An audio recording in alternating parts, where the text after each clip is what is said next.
Du 14 au 24 janvier, le Ezel accueillera le 88e European Motor Show Brussels ou Salon de l'Auto.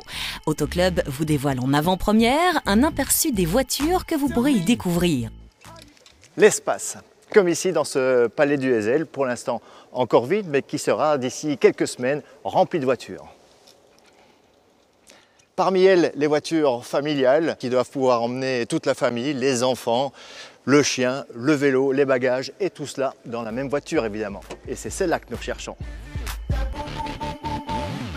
Bien que monovolume soit censé rimer avec espace, les monovolumes semblent rapetisser lentement mais sûrement. Le prix d'achat, mais aussi les coûts d'utilisation plus élevés des grands monovolumes du type Renault Espace contraignent les familles à viser plus bas.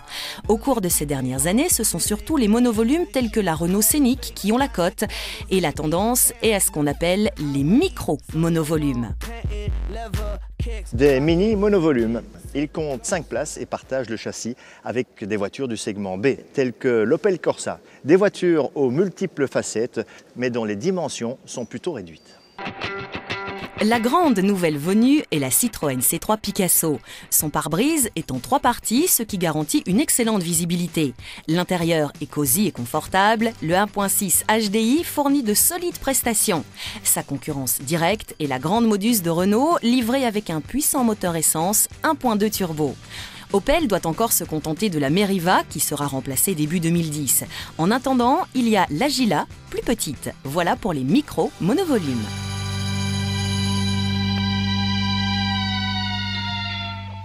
La taille au-dessus est celle des monovolumes compacts. Dotée de 7 places, elle possède les atouts du grand modèle, mais reste abordable avec un prix avoisinant les 22 000 € pour la version de base.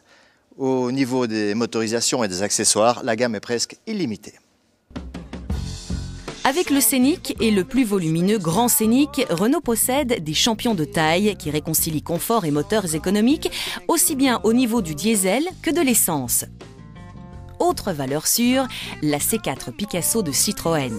Opel donne le change avec la Zafira qui, tout comme la Volkswagen Touran, se montre digne de son âge. La nouveauté est à dénicher du côté de Peugeot avec la 5008 qui, selon la tradition de la maison, se voit dotée d'un toit panoramique. Dans un marché automobile compétitif, il convient d'être le plus original possible. C'est la raison pour laquelle de nombreux constructeurs mélangent différents concepts, d'où l'arrivée des crossovers, des modèles originaux qui additionnent les avantages du monovolume avec ceux d'un break ou d'un SUV, tout en offrant plus d'espace. La Renault Velsatis a donné forme au segment, mais aujourd'hui c'est surtout la Peugeot 3008 qui vole la vedette. Mais est-ce un SUV, un monovolume ou bien un break ? Force est de constater qu'elle est haute sur pattes, confortable et qu'elle partage sa plateforme avec la 308. Les 4 roues motrices n'ont pas été prévues, mais il y a le grip control disponible en option afin d'optimaliser la traction des roues avant.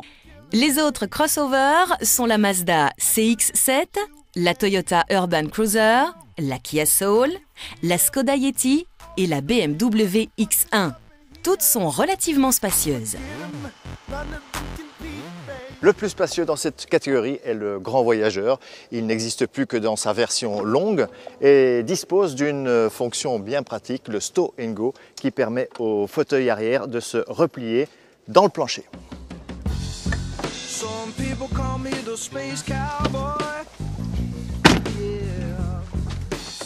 Il mesure 5,14 m et son coffre peut contenir jusqu'à 3296 litres. On peut y transporter le vélo, une famille nombreuse et le qui peut même être du voyage.